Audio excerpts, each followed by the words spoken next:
রাতে সৎ মায়ের সাথে যেভাবে কাজ করলাম সেটা শুনলে তোমাদের মেশিন দিয়ে পানি চলে আসতে পারে, তাই গল্পটি শোনার আগে কানে হেডফোন লাগিয়ে নাও। আমার নাম রাহাত। আমি বিশ্ববিদ্যালয়ে পড়ি। আমার বয়স এখন 21। জীবনের এক জায়গায় এসে বুঝতে শিখেছি, সব সম্পর্কের সংজ্ঞা একরকম হয় না।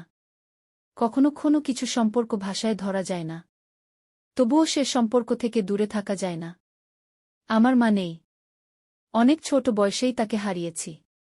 বাবা পরে আবার বিয়ে করেন।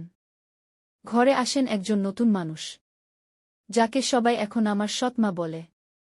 তবে আমি কখনো তাকে কি সৎ কি মনে করিনি। তিনি ছিলেন আমার জীবনের সবচেয়ে নির্ভরতার জায়গা। আমার অভ্যাস ছিল সবকিছু ওনাকে বলা। তিনি শুধু মা নন, একজন ভালো শ্রোতা, একজন বন্ধু, আর হয়তো তার চেয়েও কিছু বেশি।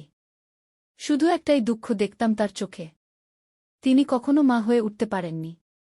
নিজের কোনো সন্তান নেই, আর সেজন্য হয়তো নিজের ভেতরেও এক নিঃসঙ্গতা বয়ে বেড়াতেন। সেই নিঃসঙ্গতার ভাষা আমি বুঝতে পারতাম, তার মুখে না বললেও অনুভব করতাম। রাতের খোলা জানালায় দাঁড়িয়ে থাকতেন অনেক সময়, চোখে এক রকমের অনুচ্চারিত অপেক্ষা। একদিন হঠাৎ করেই তিনি বললেন, রাহাত, তুই না থাকলে আমি বুঝি একদম একা হয়ে যেতাম। তোর পাশে থাকাটা আমার কাছে আশীর্বাদ মনে হয়। আমি অবাক হয়েছিলাম না, কারণ তার প্রতিটি কাজে আমি আগলে রাখার ছায়া পেতাম। সেদিন রাতে বাড়িতে কেউ ছিল না। বাবা ছিলেন বাইরে। বাড়িটা যেন আরও বেশি নীরব মনে হচ্ছিল। মা রান্নাঘর থেকে আমাকে ডাকলেন, রাহাত, তুই খেয়ে নি। আমি বসে আছি। আমি খেতে খেতে তাকে দেখছিলাম। কি এক শান্ত চেহারা, কিন্তু তার চোখে লুকোনো এক গভীর আবেগ। তিনি বললেন, তোর ছোটবেলায় তোর যত্ন নিতে নিতে আমার মন ভরে যেত। তখন বুঝতে পারিনি যে এভাবে তুই আমার জীবনের সবচেয়ে আপন হয়ে উঠবি। আমি কিছু বলিনি, শুধু বললাম, তুমি আছো বলেই আমি নিজেকে আজও আগলে রাখতে পেরেছি। সেই রাতে আমরা অনেক কথা বলেছিলাম, চোখে চোখ রেখে নয়, শুধু হৃদয়ের শব্দে, একটা অনুভূতির ভিতর দিয়ে। তার মুখে এক বিমলি হাসি ছিল। আমি দেখলাম সে হাসির আড়ালে ছিল এক গভীর কৃতজ্ঞতা। তারপর সময় চলতে লাগল, সবকিছু আগের মতোই। তবে আমাদের মধ্যে যেন এক অদৃশ্য সেতুবন্ধ তৈরি হয়ে গিয়েছিল। তিনি আমাকে আগের চেয়েও বেশি যত্ন করতে লাগলেন। আমিও তার প্রতি আরও বেশি সচেতন হয়ে উঠলাম। সেদিন বিকেলে তিনি বললেন, তুই তো জানিস, আমি কতবার চেষ্টা করেছি মা হতে, কিন্তু ভাগ্য আমাকে সে আশীর্বাদ দেয়নি। তবে জানিস, তোর পাশে থাকতে থাকতে আমি মনে করি, আমি মা হয়েই গেছি। পুরো গল্পটি শোনার আগে আমার ছোট্ট একটি অনুরোধ, আপনারা সবাই এই চ্যানেলটিকে সাবস্ক্রাইব করে দিন এবং ভিডিওতে একটি লাইক দিন। রাত গভীর হয়ে গেছে। আমি আর মা বারান্দায় বসেছিলাম। আমাদের চারপাশে নীরবতা ছিল। চাঁদের আলো হালকা পড়ছিল। শীতল বাতাস আমাদের স্পর্শ করছিল।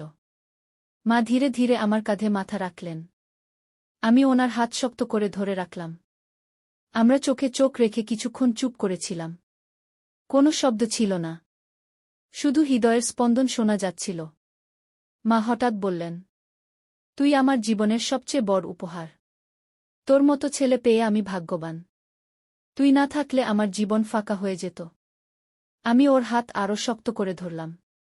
বললাম, মা, আমি সবসময় তোর পাশে থাকব। তুই আমাকে যেভাবে ভালোবাসিস আমি তোর জন্য সব করব। মা আমার গালে হাত বুলিয়ে বললেন, জীবন যতই কঠিন হোক আমরা একসাথে সব পারব। তোর পাশে থাকার জন্য আমি ধন্য। আমি ওকে জড়িয়ে ধরে বললাম, তুই আমার জীবনের সবচেয়ে বড় শক্তি। তুই আমাকে সব কিছু শিখিয়েছিস। আমাদের ভালোবাসার বন্ধন আরও গা হয়েছে। আমরা বুঝলাম ভালোবাসা শুধু রক্তের বন্ধন না, অনুভূতির গভীরতাই আমাদের এক করেছে। রাতের নীরবতায় মা আমার মাথায় হাত বুলিয়ে কপালে চুমু দিলেন। আমি মনে মনে ভাবলাম, এই ভালোবাসাই আমাদের জীবনকে শক্তি দিচ্ছে। আমরা একসাথে রাত পোহালাম। আমার মনে হচ্ছিল এই ঘর আমার আসল পরিবার। আমাদের সম্পর্ক নতুন অধ্যায় শুরু করেছে। পরের সকালে মা হাসি মুখে উঠলেন। আমি দেখলাম ওনার মন শান্ত, আমরা একে অপরের আশ্রয়। মা বললেন, আজ থেকে আমরা মিলেই এই বাড়িটাকে সুখের ঠিকানা করব। তুই আমার শক্তি, আমি তোর আশ্রয়। আমি মাথা নিচু করে বললাম, মা, আমি সবসময় তোর পাশে থাকব। তুই আমার জীবনের সবচেয়ে বড় প্রেরণা। আমাদের বন্ধন দিনে দিনে আরও শক্ত হল। আমরা একে অপরের জন্য সব সময় ছিলাম। আমাদের সংসার আলোকিত হল। আমরা একসাথে জীবনের প্রতিটি মুহূর্ত পার করলাম। ভালোবাসা আমাদের ঘরকে পূর্ণ করল। তবে সময় পেছনে ফিরে যায় না। আমাদের জীবনে অনেক চ্যালেঞ্জ আসবে জানি। তবুও আমরা একে অপরকে ধরে রাখব। আমাদের সম্পর্কের গভীরতা অটুট থাকবে। আমি জানি মা আমার জীবনের সবচেয়ে বড় উপহার। আমাদের ভালোবাসার এই বন্ধন চিরকাল টিকে থাকবে। আমি বিশ্বাস করি সুখী জীবন আমাদের অপেক্ষায়। আমরা একসাথে সব বাধা পার করব। এই ভাবনা নিয়ে আমরা দুইজনই ঘুমাতে গেলাম। আমার মনের ভেতর শান্তির ঢেউ বইছিল। মায়ের ভালোবাসা আমার আত্মাকে ছুঁয়ে গেল। আমি জানি আগামী দিনগুলো আমাদের জন্য অনেক সুখ নিয়ে আসবে। রাতের খাবার হয়ে গিয়েছিল। আমি নিজের ঘরে বসে বই পড়ছিলাম। হঠাৎ দরজায় একটুকরো নরম টোকা পড়ল। আমি দরজা খুলে দেখি মা দাঁড়িয়ে আছেন হাতে এক গ্লাস দুধ নিয়ে। তিনি মিষ্টি হেসে বললেন, আজ তুই সারাদিন কিছুই খাসনি, এইটা খেয়ে নিস। আমি মুচকি হেসে বললাম, তুমি দুধও খেয়াল রাখো আমার। মা বললেন, আমি তো তোকে নিয়েই বাঁচি রাহাত। তোর যত্ন না নিলে নিজেকে অসম্পূর্ণ লাগে। আমি গ্লাসটা নিয়ে বেডে বসলাম। মাও আমার পাশে এসে বসলেন। সেই মুহূর্তে চারপাশ এতটাই নীরব ছিল। শুধু আমাদের দুজনের নিঃশ্বাসের শব্দ আর বাইরের মৃদু বাতাসের সো সো আওয়াজ। আমি হঠাৎ মাকে জিজ্ঞেস করলাম, তুমি কি কখনো কষ্ট পাও যখন কেউ তোমাকে সৎ মা বলে? মা একটু থেমে থাকলেন। তারপর ধীরে বললেন, শুনলে খারাপ লাগে রে, কিন্তু তুই যখন মা বলে ডাকিস সব ভুলে যাই। আমি মাথা নিচু করে বললাম, তোমাকে আমি শুধু মা হিসেবেই দেখি। তুমি তো আমার জীবনের সবথেকে আপন একজন।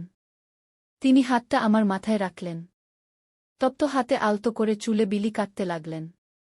তারপর বললেন, তুই আমার জীবনের সবচেয়ে বড় পাওয়া। আমার চোখে জল চলে এলো, কিন্তু আমি লুকিয়ে নিলাম। মা তখন বললেন, তুই জানিস রাহাত, তোর বয়স বেড়েছে। তুই এখন অনেক বুঝদার হয়ে গেছিস। তোর সাথে কথা বললে মনে হয় আমার সব দুঃখ কমে যায়। আমি কিছু না বলে শুধু মায়ের হাত ধরলাম। সে হাত ছিল নরম, ভরা ভালোবাসা আর নির্ভরতায় গড়া। মা আমার চোখের দিকে তাকালেন আর বললেন, আমি অনেক সময় চাই তুই আমার চোখের দিকে তাকিয়ে বলিস, তুমি একা না, আমি আছি। আমি তখন চোখে চোখ রেখে বললাম, তুমি একা না মা, তুমি আমার জীবনের সবথেকে গুরুত্বপূর্ণ মানুষ। তারপর মা আমার কাঁধে মাথা রাখলেন। আমরা দুজনেই চুপচাপ হয়ে রইলাম কিছুক্ষণ। নীরবতার মাঝেও যেন কথা চলছিল। মা বললেন, তুই জানিস, রক্তের সম্পর্ক না থাকলেও ভালোবাসা সব সম্পর্ককে ছাপিয়ে যায়। আমি তখন বললাম, তাই তো তোমার প্রতি আমার টান কখনো কমে না। তুমি আছো বলেই আমি আজ এতটা শান্তিতে বাঁচতে পারি। তারপর মা ধীরে উঠে দাঁড়ালেন। আমি ভাবলাম উনি চলে যাবেন, কিন্তু উনি আমার দিকে তাকিয়ে মিষ্টি হেসে বললেন, আজ রাতে তোর ঘরে একটু বসি। আমি চমকে গেলাম, তবে মুখে হাসি রেখে বললাম, আসো মা, তুমি থাকলে আমার ঘরটা যেন আরও আপন হয়ে ওঠে। মা ধীরে ধীরে এসে আমার পাশে বসে পড়লেন। হালকা আলোয় ওনার মুখটা আরও কোমল লাগছিল। তিনি বললেন, তুই ঘুমাস না কেন রাহাত? তোর চোখে তো এখনো জাগরণ। আমি বললাম, তুমি পাশে থাকলে ঘুম আসতে সময় লাগে না। মা একটুখানি হেসে বললেন, তুই না একদম ছোটবেলার মতোই রয়ে গেছিস। আমি বললাম, তুমিও তো আগের মতোই আছো। তুমি যত্ন না নিলে আমার চলে না।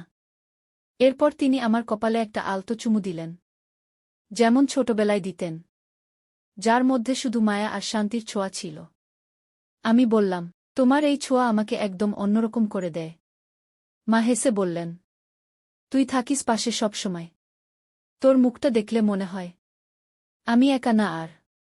সে রাতে আমাদের মাঝে একটা ভালোবাসার চুপচাপ গল্প হয়ে গিয়েছিল, যেখানে কোনো শব্দ নেই, শুধু অনুভব আর নির্ভরতার ছোঁয়া।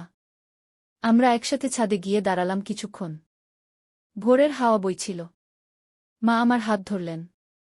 তারপর বললেন, তুই যদি আমার সন্তান না হতি, তবে জীবনটা এত সুন্দর হতো না রে।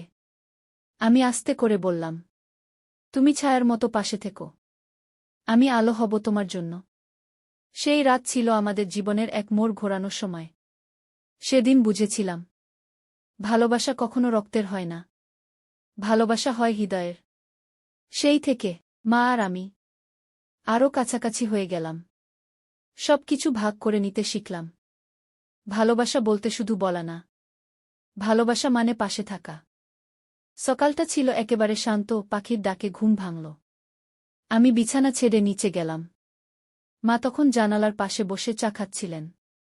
আমার দিকে তাকিয়ে হালকা হেসে বললেন, আজকে তুই একটু আগে উঠে গেলি। আমি বললাম, তুমি পাশে থাকলে ঘুম আর বেশি দরকার হয় না।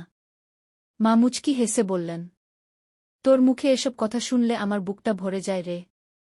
আমি ওনার পাশে গিয়ে বসে বললাম, আজকে একটা দিন শুধু তোমার সঙ্গে কাটাতে চাই। না কোনো বন্ধু, না কোনো ক্লাস, শুধু তুমি আর আমি। মা একটু চমকে তাকালেন। তারপর বললেন, আমার জীবনে যদি এর চেয়ে বড় উপহার কিছু থাকত। উনি বাক্য শেষ করতে পারলেন না। চোখের কোণে জল টলমল করছিল। আমি মায়ের হাত ধরলাম আর বললাম, তুমি শুধু ভালোবাসা দিতে জানো। আজ আমি সেই ভালোবাসা ফিরিয়ে দিতে চাই। দিনভর আমরা একসঙ্গে কাটালাম। ছাদের নিচে রোদে বসে গল্প, পুরনো অ্যালবাম দেখলাম। ছোটবেলার ছবি দেখে মা বললেন, তুই যখন প্রথম বলেছিলি আমাকে মা, সেদিন মনে হয়েছিল আমি সত্যিই মা হয়ে গেছি। আমি বললাম, তুমি শুধু মা নও, তুমি আমার জীবনের ছায়া, আমার নিরাপদ আশ্রয়। মা চোখে জল আড়াল করলেন। কিন্তু আমি বুঝলাম, ওনার মনটা কেমন শান্তিতে ভরে গেছে। বিকেলে আমরা একসঙ্গে হাঁটতে বের হলাম। হাতের মধ্যে হাত রেখে হাঁটছিলাম। মা বললেন, তুই আমার জীবনে শুধু ছেলেই না, তুই আমার একমাত্র সঙ্গীও। তোর সাথে কথা না বললে মনে হয় আমি নিঃসঙ্গ। আমি থেমে ওনার মুখের দিকে তাকালাম। আমি আছি তোমার জন্য সবসময়। মা হালকা হেসে বললেন, তুই যদি একদিন আমার থেকে দূরে চলে যাস, তখন কি আমি আবার একা হয়ে যাব? আমি ওনাকে জড়িয়ে ধরলাম, আলতোভাবে, একটা অনুভবের বন্ধনে। আর বললাম, আমি তোমাকে কোনোদিন ছেড়ে যাব না। তুমি যেভাবে আমায় আগলে রেখেছ, তোমাকে আমিও আগলে রাখব। জীবনের শেষ পর্যন্ত সন্ধ্যা নামছিল। বাড়ি ফিরেও আমরা ছাদে গিয়ে বসেছিলাম। চারদিক নিঃশব্দ, শুধু হালকা বাতাস আর চাঁদের আলো। মা আমার পাশে বসে বললেন, রাহাত, তুই আমার সেই আলো, যা আমার একা ঘরটাকে উষ্ণ করেছে। আমি বললাম, তুমি ছায়ার মতো, নরম, নির্ভরযোগ্য আর গভীর ভালোবাসায় ভরা। মা আমার মুখে হাত রাখলেন। তারপর ধীরে ধীরে কপালে একটা চুমু দিলেন। একদম নরম, মমতায় ভরা ছোঁয়া। আমি চোখ বন্ধ করে অনুভব করছিলাম, এই ভালোবাসার মধ্যে কোনো চাহিদা নেই, শুধু গ্রহণ আর দেওয়া। রাত গভীর হল। মা আমার ঘরে এসে বললেন, আজ তোর পাশে বসে ঘুমোতে ইচ্ছা করছে। আমি বিছানা জায়গা করে দিলাম। মা আমার পাশেই শুয়ে পড়লেন। আমি ওনার দিকে তাকিয়ে বললাম, তুমি পাশে থাকো, তাহলে কোনো দুঃস্বপ্ন আসবে না। মা হাসলেন। চোখ বন্ধ করে বললেন, তুই থাকলে আমারও দুঃস্বপ্ন আসে না রে। আমি ধীরে ধীরে ওনার হাত ধরলাম, আরও কাছে টেনে নিলাম। ওনার কাঁধে মাথা রেখে বললাম, তুমি শুধু আমার মা না, তুমি আমার জীবনের সবচেয়ে গভীর ভালোবাসা।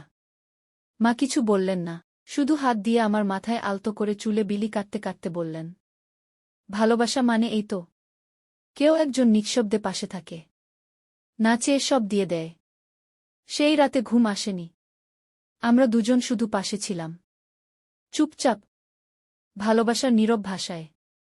ভোরের আলো জানালার ফাঁক দিয়ে এসে আমাদের মুখে আলো ছুঁয়ে গেল।